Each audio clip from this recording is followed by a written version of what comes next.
Hello everyone, today we are going to make another type of rasam.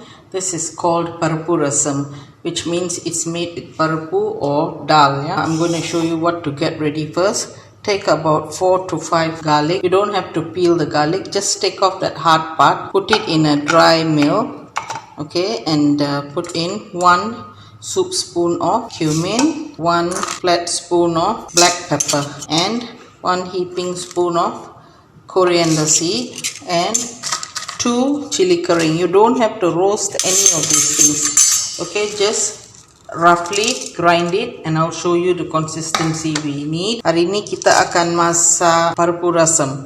Rasam hari itu aunty tunjuk satu cara, ini cara lain menggunakan dal ataupun parapu ya. Semuanya sedap, cuma ni heavy sikit lah sebab ada dal. Yang rasam yang tunjuk hari itu light sikit ya. Okey, ini 5 bahan telah masuk, iaitu 2 cili kering kecil ya, potongan kecil, 5 bawang putih, tak perlu buang kulit tapi bahagian keras tu buang, dan 1 sudu sup rata lada hitam, dan 1 sudu sup penuh biji ketumbar, dan 1 lagi sudu sup rata jintan putih. Semua ni masuk dalam 1 mil macam ni. Kalau tak ada alat ni, pakai batu tumbuk saja ya, tapi ingat ya, semua hanya kasar-kasar saja. Okay, nanti saya giling. This is what it would look like. This is a very rustic style rasam, so you will find strands of the skin, which is actually nutritious, good for your body, the skin of the garlic, and everything will be roughly pounded like this. Beginilah rupanya ya, lepas kita blend kasar. Kalau tak ada, blend dengan batu tumbuk tapi kasar-kasar. Ini macam style kampung-kampung sikit ya, dia kena macam ni lah. Lepas tu aunty ambil 1 periuk. Saya nak buat rasam ini sebanyak 1 periuk macam ni saja, tak mau lebih-lebih sangat. So saya masukkan air. Tadi ada dal yang saya sudah pun rebus ya. Kita selalu orang India akan rebus dal, apa-apa dal lah, kadang-kadang campuran dal semua kan, dan simpan dalam peti sejuk untuk tujuan lain-lain. Ini saya pakai dal toren parapu ataupun dal tur campur dengan pasir pairu, iaitu dal kuning yang dibuat daripada kacang hijau yang sudah dibuang kulit. Saya masukkan air banyak ni, dan lepas ni saya akan masukkan 1 tomato, saya potong 2 tapi taruh macam ni. Lepas tu kita masak dia api kecil. Okay, today I've taken 1 bowl like this of cooked dal. The dal I use is tur dal and the green peas dal that has been skimmed, and I've boiled it down earlier. As you know, Indians normally boil their favorite dals and keep in Tupperwares in the freezer so that the cooking is easy on that day. They just take out the quantity in different Tupperwares. You keep more for sambar and things like that. And for other stuff where you only need a small portion, we normally keep it in small Tupperwares in the freezer. So we take out what we need on that day. Okay, so today I've taken out about this much of cooked dal. I've added water and 1 tomato cut into 2, and also I'm going to add in about a teaspoon of turmeric. Wasn't a teaspoon yet. Okay, this is a teaspoon of turmeric and a bit of salt. This is coarse salt. Okay, sekarang aunty nak rebus ni api kecil ya. Dal, air, garam, 1 sudu kecil kunyit, dan 1 tomato yang dipotong 2. Jangan kacau-kacau ya, aunty taruh macam ni sebab nanti lepas dah masak dan lembut, saya akan tarik macam ni dan keluarkan kulit dia. Lepas tu kita akan mash tomato ni dengan dal ya, lagi sedap macam tu. Okay, sekarang aunty pergi masak, rebus dengan api kecil. I'm going to boil this down, use medium to small flame, and the reason the tomatoes has been put this way is so that once it's cooked, you can actually put your hands like this when it's a bit cool and just remove the skin and mash it. It will look nicer and taste nicer too. The other things we will need is some tamarind water. I have taken pure tamarind pulp, the one without the seed. I've taken 1 spoon like this and diluted it with this much of water. And the other things we will need for the tempering, so now we have this ready and we have this ready. Okay, we'll need some oil and salt, more salt. And the other things we will need is curry leaves for tempering, curry leaves, and some more dried chilies, about 2 pieces of dried chilies, some hing, this is mustard seeds, and some little bit, about 1/3 fenugreek, and some coriander leaf for garnishing, and then we can start cooking as soon as the dal is done. Okay, yang diperlukan lagi adalah daun ketumbar untuk garnish ya, untuk topping dekat atas. Untuk goreng dan bubuh atas macam tumis darat, saya pakai alat macam ni. Boleh juga pakai apa-apa yang kecil lah, saucepan pun kalau tak ada boleh. Kita masukkan minyak dan masukkan biji sawi macam 1 sudu kecil lah penuh. Biji sawi halba macam 1/3 sudu sup lah. Ini biji sawi macam macam setengah sudu sup. Cili kering, daun kari, ketumbar, dan ini adalah hing ya, ataupun asafoetida ya. Itu saja. Dan minyak. Ada orang suka pakai ghee sebab untuk dal rasam ada dal kan. Ramai yang suka pakai ghee, tapi anti rasa tak perlu. Hari ni anti tak nak pakai lah sebab ada masakan lain yang saya akan gunakan ghee. Saya pakai alat ini ya. So sekarang kita tunggu saja dal rasam tu masak, rebus dulu ya. Dan sementara tu saya akan ambil semua ni dan masukkan ke dalam air asam jawa. I'm adding in all the coarsely ground spices into the tamarind and get it ready. Okay, the dal has already boiled. Now what I'll do is just remove the tomatoes.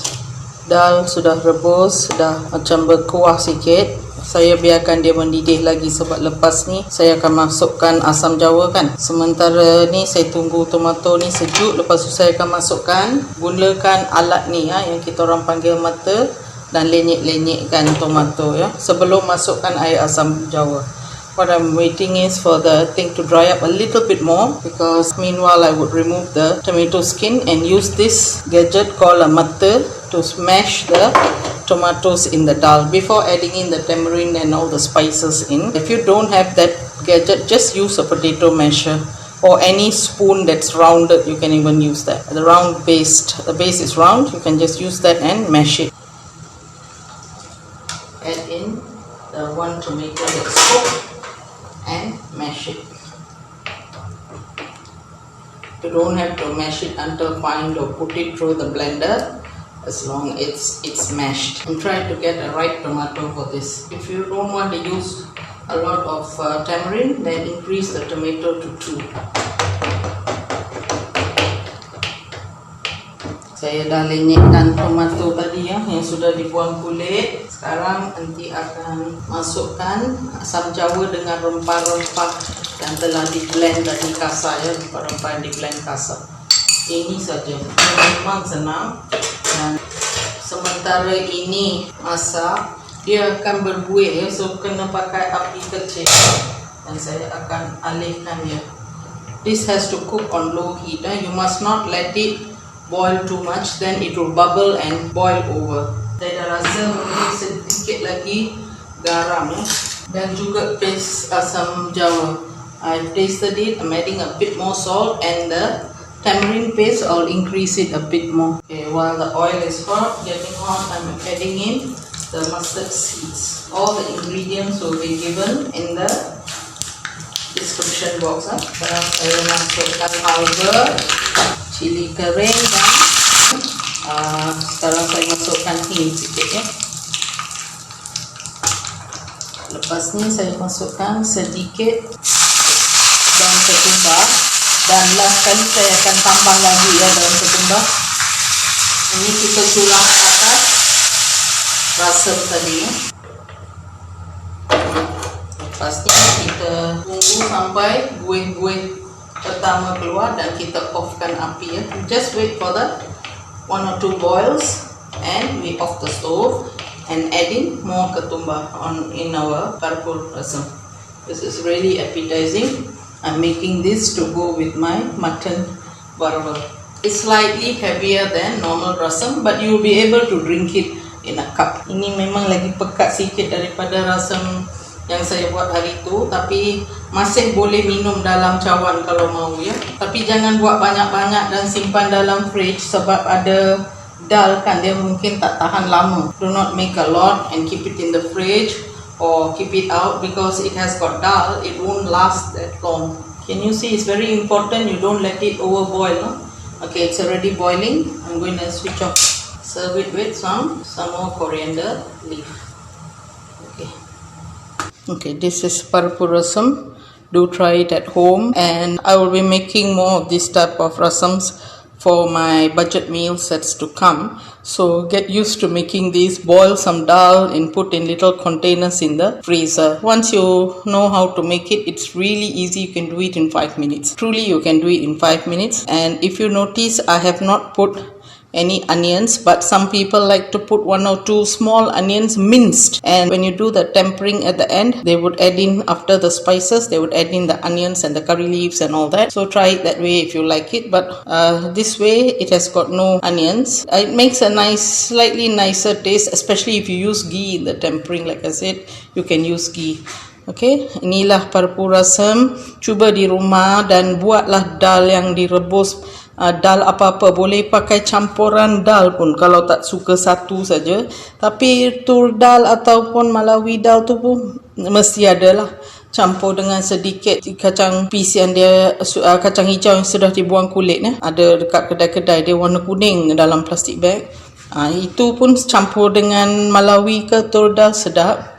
Itulah yang saya buat ni lah. Ini ada dal tur dengan dal kacang hijau yang sudah dibuang kulit, ataupun boleh tambah maisur pun. Ada orang suka campur tiga-tiga, tapi simpan dalam bekas-bekas tertentu lah. So untuk tujuan apa, kita boleh keluarkan dan masak. Dalam budget meal yang akan datang, saya mungkin akan gunakan ini sebagai satu daripada dia punya lauk dia lah. Okay, jangan lupa like, subscribe dan share resepi-resepi aunty. Share dengan kawan-kawan ke, beritahu dengan kawan-kawan ke. Enjoy. Please subscribe, share and like my recipes. Do prepare the dal and keep in little containers in your freezer, because I'll be making this as one of the dishes in my coming budget meal sets. Okay, bye bye.